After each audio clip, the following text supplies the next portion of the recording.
Welcome everybody. This is Impossible Metals monthly webinar for the month of July 2024. It's my great pleasure to introduce Simon Segars here for a Q&A, talking about how ARM was able to grow a multi-billion-dollar business. Now, Simon actually joined ARM in 1991 and had many different roles, starting as an engineer, but ultimately becoming its third CEO in, let me just check, 2013 until 2022. And so I'm really excited to introduce Simon and have this question. Thanks a lot, Simon, for joining us. Yeah, it's my pleasure, Oliver. How are you doing? I'm good. I'm looking forward to this. So first question, as I mentioned, you joined ARM in 1991, just almost as soon as the company was kind of incorporated and spun out of Acorn Computers. Can you share a little bit about how you came to join ARM and what you did there? And I think it was like 31 years, so you did a lot. So, it was a while. Yeah. So please tell us a little bit how you came to join ARM and what you kind of did, and just a little on your background, please. Yeah, so as you say, I joined ARM a long time ago now. I'd recently left university and gone back to work for the company I'd had a sponsorship with through college, STC Telecoms. And I went there, figuring I wasn't going to stay there forever because they were a telecoms equipment supplier. I was very interested in chip design and microprocessors especially. And when I got there, I found that the company was being bought by Nortel, and so nothing was happening. So lots of people spent their day reading through the trade journals, trying to look for other jobs. And I read this article about ARM being spun out of Acorn. And I thought, well, this is fantastic because I want to design microprocessors. Here is a company in the UK that's doing it. They weren't necessarily advertising for people. I went back to my university, uncovered the address for the HR department of Acorn, wrote them a letter saying, I'm really interested in what you're doing, please give me a job. And they called me for an interview, and fortunately they gave me a job. So that's how I ended up there. So I joined in, I think it was March 1991. There was 15 other people. I was interviewed in one building, and they said, there's no point in us showing you around because by the time you get here, we'll be in a new building. That building was a converted turkey barn out in the Cambridgeshire countryside, which was a beautiful place to work. It wasn't very practical, but it was a beautiful place to work. And like all startups, it was all hands on deck. Everyone did a bit of everything. We were, designing things, trying to find customers, trying to work out the business model. And just all collectively trying to grow the business, which was a fantastic time. As you said, I joined as a design engineer. I really wanted to build chips, design processors. So I learned a lot. I was kind of thrown in at the deep end because the company had more to do than it had people to do it. I got exposed to kind of commercial activities pretty early on, because the company really had to do everything to bring in some income. We didn't have VC backing, so we had to work hard to maintain funding and be self-funded and grow. So I got to do a bit of everything, which was great. I took on more and more responsibilities, ran projects, moved to Austin in 2000 where we had a design center that was going through a transition. I became VP of engineering. Then after a few years, my then boss said, you should stop running engineering, you should go and run sales. I thought, well, that's the most crazy suggestion I've ever heard. But eventually I decided to go and do that. And that was a great experience and certainly great for my career. After doing that for a while, I ran business development. You and I worked together on a transaction. And then ARM did a big acquisition out here in California, which didn't go so well. And so I volunteered to move out here to try and turn that business around. That was Artisan Components. We'd spent about a third of our market cap buying a US public company. So, that really had to work. And that's why I moved out here. And then, I eventually became CEO. So it's been a fantastic career journey from literally a handful of engineers in a barn to delivering on the objective of creating a global standard. Our founding CEO, who you know well, Robin Saxby, said, said to me in a pub on the M25 as part of the interview process, we have this vision to create a global standard. And I thought, that sounds insane, but hey, it's going to be fun. And it certainly was. And, there's no question that we delivered on that objective of building a global standard. And we just look at the volume of ARM today, over 280 billion chips, technologies licensed to pretty much everyone in the semiconductor industry. The company works with the biggest companies in the world. The kind of proliferation of the technology has just been incredible. So fantastic ride. Yeah, and I remember the vision and, Robin kind of saying, we're going to be this #1 processor, and no one had really heard of us. And it was really inspirational, and everyone thought this was insane, but somehow it happened. Yeah. I remember Robin saying, one day there will be an ARM processor for every person on the planet. And you go, yeah, that sounds like a bit of a stretch. But, there's 8 billion people on the planet, 280 billion cumulative chips. I mean, Robin wasn't one for undercalling things, but you kind of missed that by quite a long way. Yeah, no, incredible vision. So, second kind of question, in ARM's early days, every potential customer, all of these chip companies, they had their own processor, their own competing solution. How was ARM able to win? Yeah, I mean, there was a lot of rejection in the early days, for sure. What you're touching on there is as well as the technology, ARM was taking that technology to market through a very different business model. The company was not formed to build chips. It was formed to create designs and then license them to other people, for those other people to put the processor into their chips. And really nobody was doing that at the time. It was all new. So when you go to a company saying, you've got those engineers doing that thing, well, they should stop doing that, and you should license it from us, and then you should spend all that R&D on other things that are more differentiating for your product. And people go, well, that's a nice idea, but I kind of like doing what I'm doing, so please go away. But why it was successful in the long run was not only that the technology was great, but that business model was really, really important, because that business model enabled you to lower the cost of putting a microprocessor into a chip. And as microprocessors got more and more complex, the act of building them obviously became more expensive, but the act of creating the software and everything else you needed to sit around that processor also became more expensive. And if you're doing that for your own proprietary technology that you are the only person that's ever going to use, you've got to do everything. And that just becomes too much for people to bear. So the economics of that business model really helped the success of the whole thing. People saw that the cost of building a processor, the cost of developing the software, the operating systems, we defined a bus standard to sit around ARM so other people could build peripherals that connected with it. All of that created this fantastic ecosystem that meant, like, well, if I want to put a processor in a chip, I can just take that off the shelf. I've got all the supporting infrastructure I need, and I can spend all my time on all the other stuff that's going to make my product really, really successful, the real differentiation. So it was that business model that really helped the company be successful whilst we executed on delivering great technology. And how did the business model come about? Well, I mean, that was really, cooked up as part of the founding of the company a bit before I joined. That idea of, let's license this technology had been created, I believe, during the early kind of whiteboard sessions in Acorn. So, the company really was founded on the premise that it was going to go and license technology and not build chips. That was very clear from day one, or day minus something. So yeah, that's where it came from. And building chips is expensive. I mean, it's really expensive today. Somebody was telling me the other day, mask set will cost you about $15 million. It was pretty expensive then. So focusing on design meant that we could keep the team small.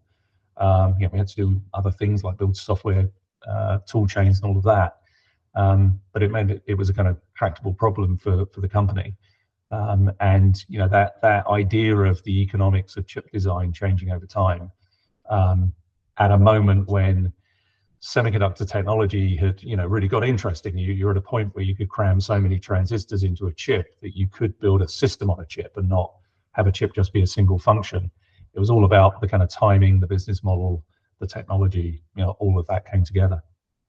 Yeah, and as you described that ecosystem that ARM built, and it seems that took an awful lot of work. How was that kind of funded? Because ARM was pretty small in those very early days. Yeah, I mean it's like everything, it starts small. We were initially thinking about, well, lots of people at the time were building ASICs, application specific chips. So let's go and work with people who are doing that. So some of the early licensees that we went after had that ASIC business model, and here was a processor core that fit in their library. But over time, as people moved away from that model to COT type designs, there was the need for other infrastructure, and it just kind of grew one step at a time. We started working with the EDA companies, the companies that make chip design software. Working with them on implementation flows so that a designer had an easier task of putting their chip together, and there was real kind of mutual interest in doing that, because if you're an EDA company, you want more people designing chips more quickly. We wanted people to understand how to use ARM technology. We looked for critical pieces of software that people were going to run on their processor. Processors are useless without software.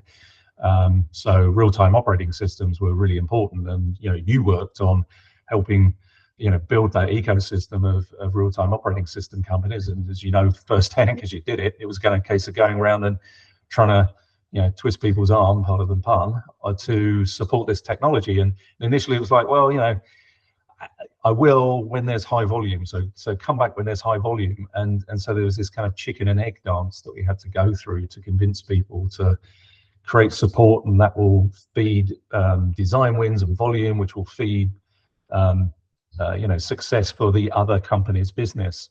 And that was a very important part of building that ecosystem. It was thinking about, well, I'm going to do this, you're going to do that, and we're both going to make money, and we're going to make money together. We're going to share in the success. We're going to make mutual customers' chips successful, and we all win. So that approach to ecosystem of genuinely being about win-win was really important, and people eventually saw that. But again, you witnessed it firsthand, experienced it firsthand. A lot of rejection in those early days. It did take time. Yeah, I think if I remember correctly, wasn't there like an OS club where we Yep. pulled some money together to pay Microsoft and others to do initial ports? I mean, we had a number of licensees. Again, those licensees needed third-party support. So being able to kind of cobble together resources and funds from across the small but growing partnership helped put kind of grease on the gears and accelerate the progress. Yeah, I'm also interested in the early strategy of kind of going to ARM's customer's customer, and kind of like the mobile space and others. And can you talk a bit about that? Yeah, I mean that all really came about because you can kind of sit in the lab designing something, but if you don't really understand the context, then the chances of you getting it right is slim. So as a small company, we like going out and talking to people and trying to find out what the trends were in technology. And although we license technology to semiconductor companies, we didn't just want to sort of be told what to do. We wanted to kind of broaden our view of what was going on and what the needs of the technology were going to be, and that became really important, because you can work on a microprocessor, starting with the architecture and then the implementation of a processor, and then that goes into a chip and into a product and eventually gets sold. The time period from starting to product shipping in the shops is a long time. I mean, that could be a decade. So we really needed to try and understand as much as we could about whether we were designing the right thing, what its features should be, how it was going to be used, what kind of applications were going to come about. So we built a team to go and talk to effectively our customer's customer, the OEMs who are building products around the chips that would contain or did contain, ARM technology. And so we learned a lot about that, and it helped us influence not just what we did but again, how we built out that ecosystem. So, we learned about how the applications that were going to run on these chips were changing, and thought about, well, what does that mean from the software that's going to run on it? What does it mean from the system design? How do you optimize the components that you're building so that you achieve an optimal solution in the system? So there's just so much to learn from talking to people who are building real systems, that it was invaluable in influencing the direction of the technology. Yeah, but I do remember there was a bit of friction, like, because we would talk to Nokia, and yeah, TI was the direct customer, and sometimes they didn't necessarily want to go in the direction we wanted them to go in, and we could influence that. Yeah, I mean, there were certainly moments of, please stop talking to my customer. I talk to my customer, and I'll tell, and you're my supplier, so know your place in this supply chain. So that was something we had to manage carefully. We weren't looking to upset anyone, for sure. We were looking to, like I said, understand what was going on so that we could create products. We could get economies of scale out of those products, because we're a small team. We wanted to license the same thing to lots of people, so it had to be generally useful in many applications. So the more we learned, the more it helped influence our roadmap. The more those roadmap products were well suited to end applications, and that ultimately benefited everyone. So yeah, while we had those moments of some of our direct licensees not being particularly happy about it, in the long run, it was a good thing for everyone. Yeah. Now, ARM was really global, almost right from the beginning. I believe some of its first customers were in Japan and America, and being a British company. Can you talk about the challenges of working in different cultures? Yeah, I mean, I really do credit the founders of the company for realizing that to be successful, from this barn in Cambridge, you really had to think global, and we had to get out there, because unfortunately, the UK didn't, and still doesn't, have a very large semiconductor industry. So we weren't going to find lots of customers in our backyard. We kind of had to get out there. So, where was the semiconductor industry centered at the time? Well, in California, obviously, and out in Asia, as you said, Japan, Korea. So, in the very early years of ARM, we opened offices there, hired people to run those offices, and started doing business development. And it was pretty clear early on that working for ARM was going to involve a lot of stamps in your passport, going out to talk to prospective licensees and again the end customers, to find out what was going on, and bring that knowledge back. So yeah, we became a global company very, very quickly. I mean, I think literally within 2 or 3 years, we had an office in California, office in Japan, office in Korea, and we're traveling around and having customers come visit us at the barn, which was always funny, and yeah, trying to learn about other cultures and learn about what these companies needed. Are there any specific things ARM did to kind of adapt to the cultures? Because Japan, Korea, very different than the UK. I mean, the real overriding principle was that as smart as you may be, if you haven't lived there, if you're not native of other countries, you don't understand the culture as well as somebody who has lived there all their lives does. So the country managers that we had, the leaders in those operations, they called the shots. When you turned up, you were a guest there.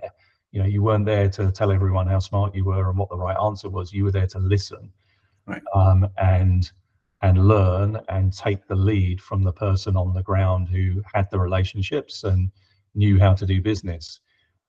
Because even if you're in the UK, again, this is the 90s, again, the US, well, everyone speaks the same language, cultures going to be very different.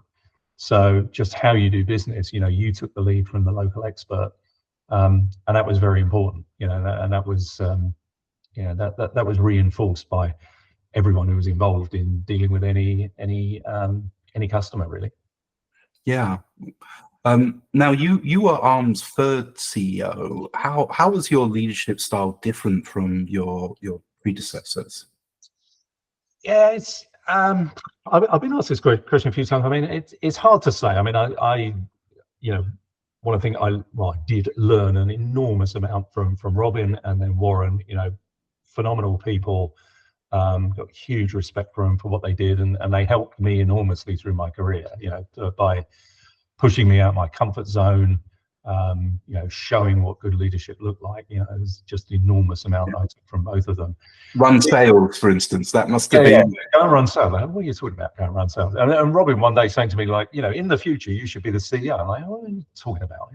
Do that. I like designing stuff, but you go away from those conversations, you're like, yeah, why not? That's a good idea. So, they both kind of pushed me along. And they also, both approached the job knowing that they weren't going to do it forever.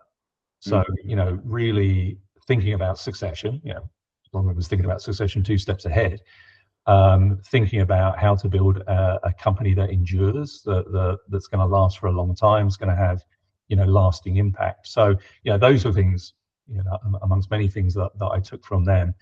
And in terms of style, I mean, I think one thing that is perhaps underappreciated is, when you become CEO of a company and you go through a succession process, transitions occur, often when the job that the new CEO is going to do is different from the job that the old CEO did. Right. So the task that Warren had to do was different from the task that Robin had to do. The task that I had to do was different from the task Warren had to do. So you adapt your style based on what's needed at the time. We were looking to scale up further. We were looking to broaden the applications of the technology. The company was much bigger and growing. So the style and manner of leadership that you have to approach when the job is different, is different from your successors. But so I think in a lot of ways, I brought a very similar style. Transparency, accessibility, honesty. Just intellectual honesty about challenges. Mm-hmm. But the job was different. So I had to act differently and lead differently as we sought to grow the company, as we sought to diversify the end applications that the technology is being used for, grow teams in other countries, expand more globally. So, that were the kind of dynamics of the situation, and so I looked to adjust my leadership style to suit those dynamics. Yeah, great. So just a message to the audience, we will be opening up for questions. If people want to either type them into the chat or raise your hand, and we'll go to audience questions in a few minutes. So next question is around resolving conflict. You've managed big teams. You ultimately were the CEO. I don't know how many people Arm had. How many thousand were in the company at the time? When I left, there was about 7,000 people. Wow. So there were definitely conflicts that would have come up through the organization and even directly in your leadership team. How did you resolve conflicts? Yeah, I mean, you want to think that everyone's going to get on fantastically and agree with everything, but of course that never happens. And you get to a point where there's enough people that weird things start happening. And yeah, conflicts absolutely arise. And I think all you can really do is just have open discussions about what the issues are. If you're disagreeing on a direction, try and make sure that you've explored the possibilities. But at some point, as the leader, the buck stops with you, and you have to make a call. And that is, there's something about being a CEO that you don't really appreciate until you are, right? So, lots of senior leadership roles, lots of things around the company. Thought, I was as well prepared to do this job as I could possibly be. And pretty early on in my tenure, I suddenly thought, this is different in a way that I didn't expect it, because people are looking to me to say, yes, we're going to do that, or no, we're not going to do that. And so, there'd be debates going on that I'm thinking, oh yeah, we've sort of reached a conclusion here, because this is how the conversation would have gone like last week, but this week, why hasn't it happened? Oh, okay, it's because people are waiting for me to actually say yes. Mm-hmm. And in resolving conflicts, there's a lot of discussion, and then it kind of stops. Everyone goes, all right, Simon, what are we doing? and you go, oh, okay, I've got to make the call now. So I always try to encourage debate amongst the team and ensure that there was a good working culture, that people were arguing issues as opposed to arguing with each other. I didn't have a lot of time for people who wanted to just snipe and play politics and all of that. And there comes a point where you just have to say what the answer is, and you look to people and say, come on, it's disagree and commit time. You hope that people commit. They don't always do, so you do have to keep an eye on that, and you do have to call people out when it doesn't happen. Fortunately, that didn't happen very often, but there are definitely issues where it didn't all go smoothly, and that is part of leadership, right? You one day things happen and you're thinking, why is that happening? And somebody goes, well, do you remember you made that comment? Well, everyone's doing that now. You go, what? People are interpreting that way too literally, and there are other days where you're like, why isn't that happening?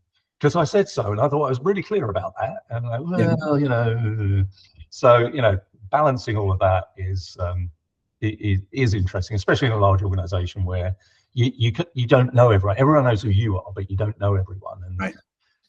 Whether you walk out your office to get a cup of coffee with a smile on your face, or you're thinking about some hard thing and you look a bit, maybe look a bit grumpy, but people interpret your body language in incredible ways. It's the most odd job. Yeah, but, I've got to say, a ton of fun, very, very rewarding. Yeah, and I imagine all that experience and knowledge is really helpful for you as you're on a number of boards. You've had that role, and now you're advising, and I'm sure that's really useful.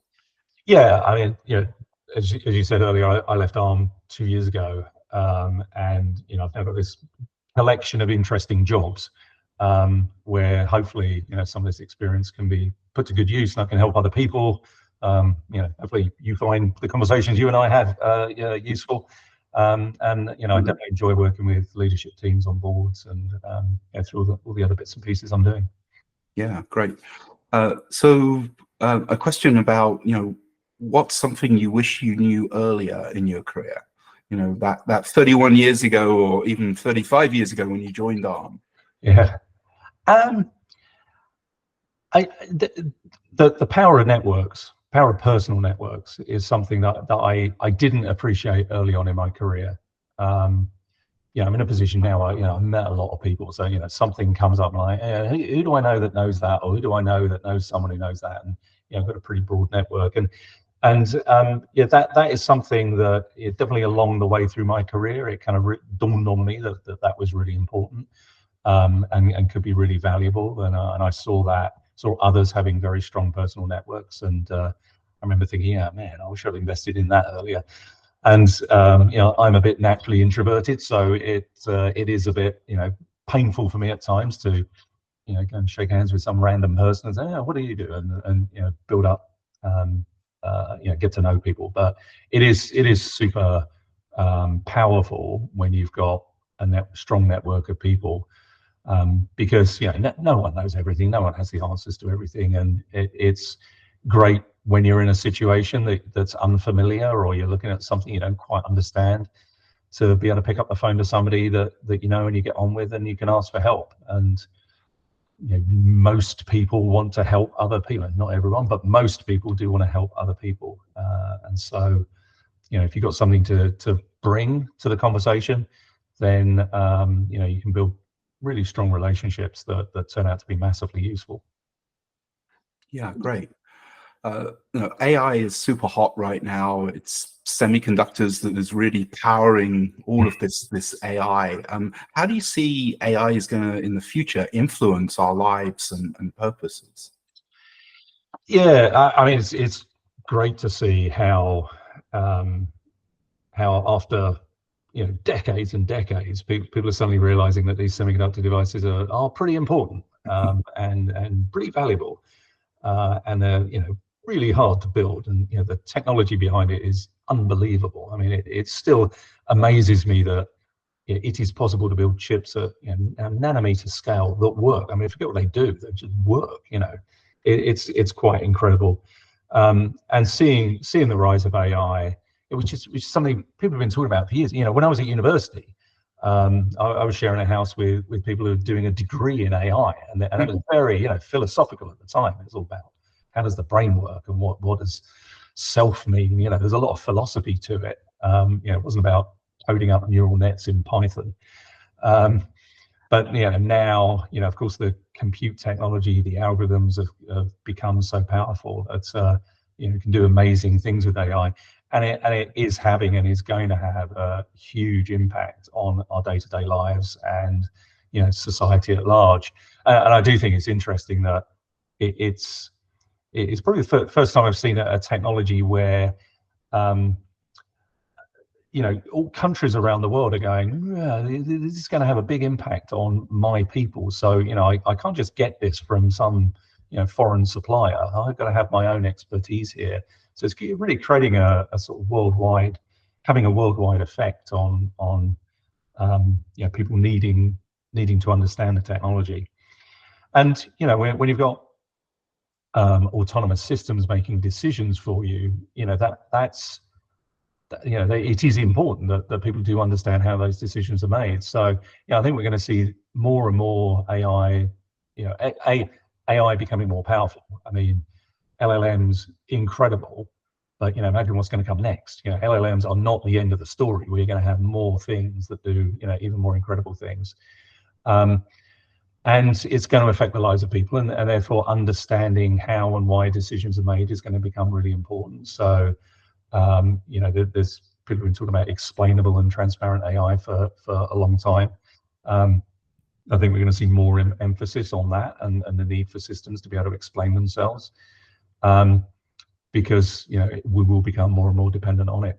For sure. We're seeing chatbots today and better kind of customer service applications and better recommendations being made, but it's the tip of the iceberg right now. It's going to be phenomenal just to see how this technology grows in the coming years. And like any technology, it can be used for good, it can be used for bad.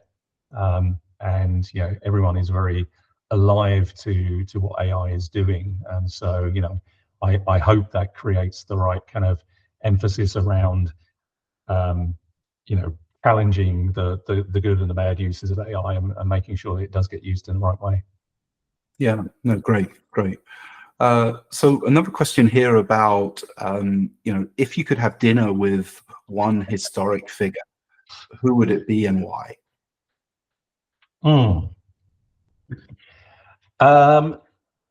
Yeah, so I thought about this in advance, and a person who I think was a major contributor to computer science, who is probably less well known than others you might think of, is a guy called George Boole, who was a 19th century mathematician and came up with Boolean algebra, which is really the fundamentals of all digital design. And middle of the 19th century, it was all expressed in a very kind of philosophical way, but it now dictates how ones and zeros operate in digital circuits and microprocessors. So I think he was a really interesting guy. He was a mathematician born in Lincoln in the UK into a pretty humble family, but clearly a genius, and really did set the foundation of digital logic. He was born about the same time as Ada Lovelace. So, while Ada Lovelace and Charles Babbage are designing these kind of mechanical systems, he was laying the foundations of the maths that sits behind what are now digital circuits that control how everything works. So I think he's a really interesting person and gets a lot less credit in the annals of computing history. So I think he'd be a really interesting person to talk to. Yeah, he died when he was about 50 of pneumonia, which is a bit unfortunate, but it was the 19th century. Yeah. So we had a question here.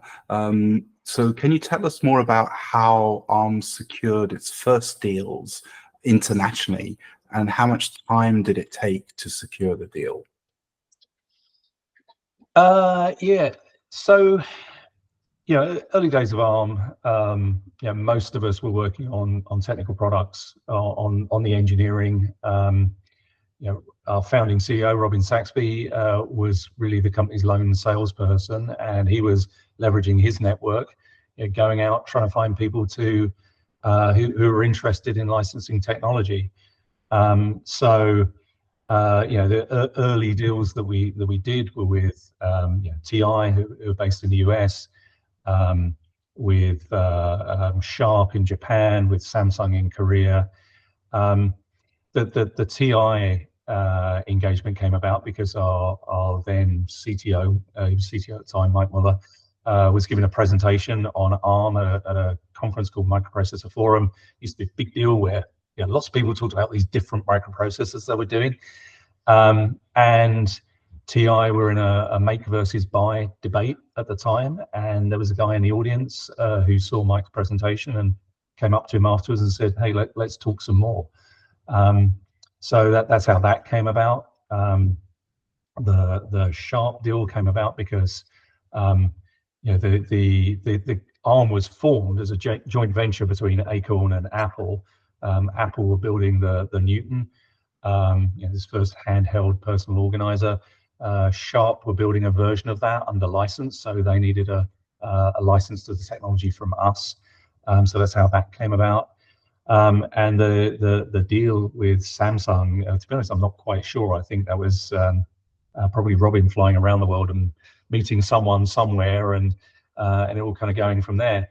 And those deals took a long time to negotiate because IP licensing was all new.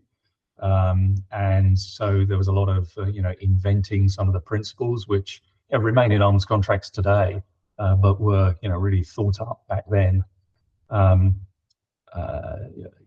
Where English isn't the first language of your licensee, and you don't speak Japanese or Korean, that slows things down as well.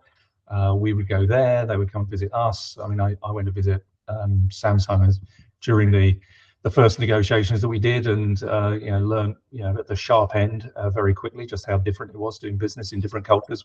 Touched on that earlier. So those deals took time, but they've led to long-term relationships that really have endured the entire lifetime of the company. Great. There's another question here from Ray talking about cloning and copying, and did ARM have any challenges with that? A little bit, but not too much, to be honest. I mean, we had a very large company who I won't name contact our support organization one day saying, "Can I get your verification suite?" And we're like, why would you be needing that then? And they'd had some engineers in a lab kind of knock up an ARM clone, and so I mean that then led to a license and again a long-term relationship. Really, the reason that very few people attempted to clone ARM was because of software. Actually, we were investing in a roadmap, so we're building more and more complex, sophisticated processors, doing more and more things.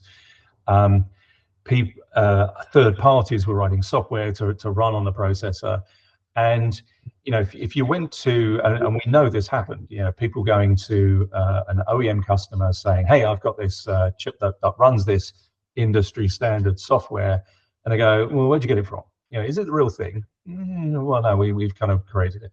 Well, I'm not going to take the risk that the software won't work, so please go away.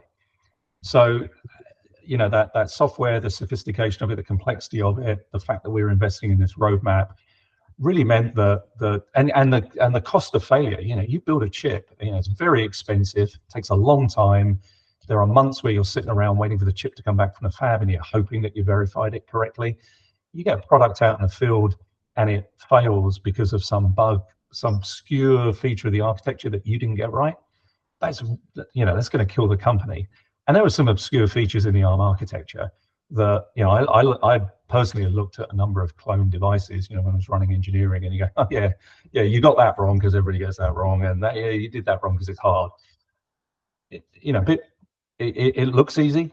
32-bit RISC processor, talking to universities around the world, how hard can it be?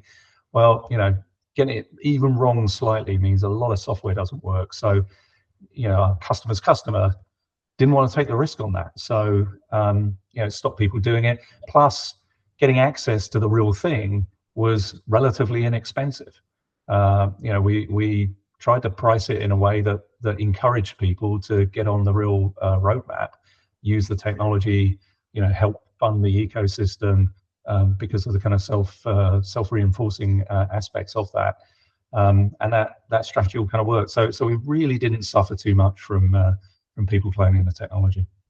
Yeah, I also think the innovation of allowing architecture licenses for the big people was another good strategy. Maybe you want to talk briefly about those. Yeah, I mean, I think in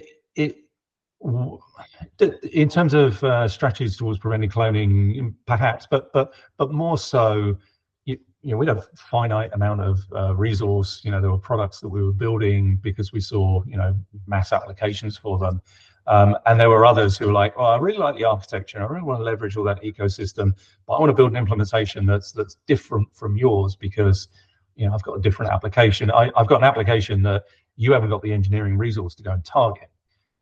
So that led us to license the architecture, that base definition of the instruction set and the memory model and how interrupts work. I mean, there's more to it than just instructions. But we only did it with big companies because there's still quite a lot of support you've got to do.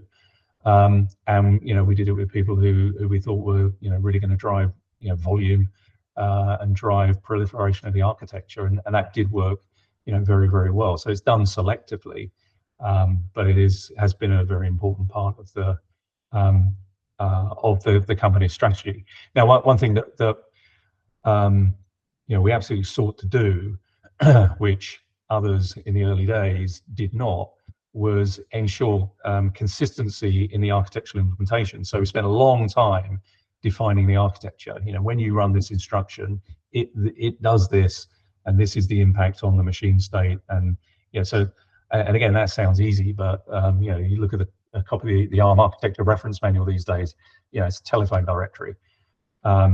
So a lot of effort onto that, a lot of effort onto verification and ensuring that implementations were consistent so that code that runs on one processor runs on another one, whether it's the same ARM CPU from different semiconductor companies or an architecture licensee's implementation. Yeah. So switching tack a little bit here about what is one hope humanity will achieve in your lifetime? I mean, I think that the biggest thing's got to be climate change. Climate change is not something that might happen. Climate change is something that is happening. If you think climate change is happening somewhere else, step outside because it's happening where you are. And so we're at a point where preventing the average temperature going over some of these thresholds that people have been talking about, we're beyond the point of no return on some of that. So it's now about managing it, and society, humanity needs to manage climate change so that humanity has a future on this planet. That is the biggest problem that we all face. And so technology is wonderful. One of my big hopes is that whether it's AI, IoT, communications, you name it, processors, using all of this technology to really understand how the climate is changing, how the planet is reacting to that, understanding that, gaining insight from all the data that we could gather and process, that's going to lead to some insights that's going to help us change the course. But it's now about adapting as opposed to fundamentally winding the clock back, unfortunately. And are you optimistic or pessimistic on climate? I've got to be optimistic, right? It's again, it's moved from the theoretical to the practical, and it feels like the debate is now getting to the point where people realize that something has to be done, and there's a lot of smart people working on different solutions, whether it's looking at how we can have a more electrified future instead of a fossil fueled future, or using AI and sensors to monitor what's happening on the planet. A lot of people are doing lots of smart stuff. So I'm optimistic that the science and the technologists are going to create solutions to help us. Yeah, and I think semiconductors and AI will be a big part of that. Yeah, I mean, semiconductors take a hell of a lot of resources to build. A lot of electricity, a lot of water. They use pretty much every element in the periodic table. But what they can do, I think, is going to be really foundational for helping us address some of these issues. Yeah, and obviously pulling it a bit back to us, why did you decide to invest in us? And we're in a controversial space, but how do you think about what we're doing as Impossible Metals? Well, yeah, I mean, electrification of transportation is critical. Removing the use of fossil fuels from whether it's transportation, whether it's making cement or steel, these are big contributors to CO2 in the atmosphere. So we have to become more electrified. That means using more batteries. It means creating new ways of generating electricity and storing electricity. So the battery minerals are critical, and digging them out of the ground is becoming less and less efficient. So we've got to look for other places to do it, and there is this massive untapped resource. Now the open cast mining is horrific from an environmental point of view. Nobody wants to ruin the seabed, because there's the seabed, the oceans have got enough issues that we've caused without causing more. So I was attracted to the approach that you're taking of building these very precise robots to go and very carefully remove the minerals. We've known each other for a long time. I know that you care about this, and the technology that you're building is fascinating. I think it's incredible what you've achieved with such a small team and a small amount of resource.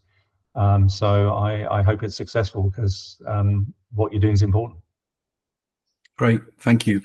Well, I think that's probably a good place to end. I want to thank you very much, Simon, for taking the time, for being an investor, being an advisor, and spending time with us today. And you've obviously had a really significant career and impact, and we really value all of your advice. And thank you again for your time. Great. Well, thanks. This has been fun, and I hope those that have listened to this have got something from it. The best of luck with the future of Impossible Metals.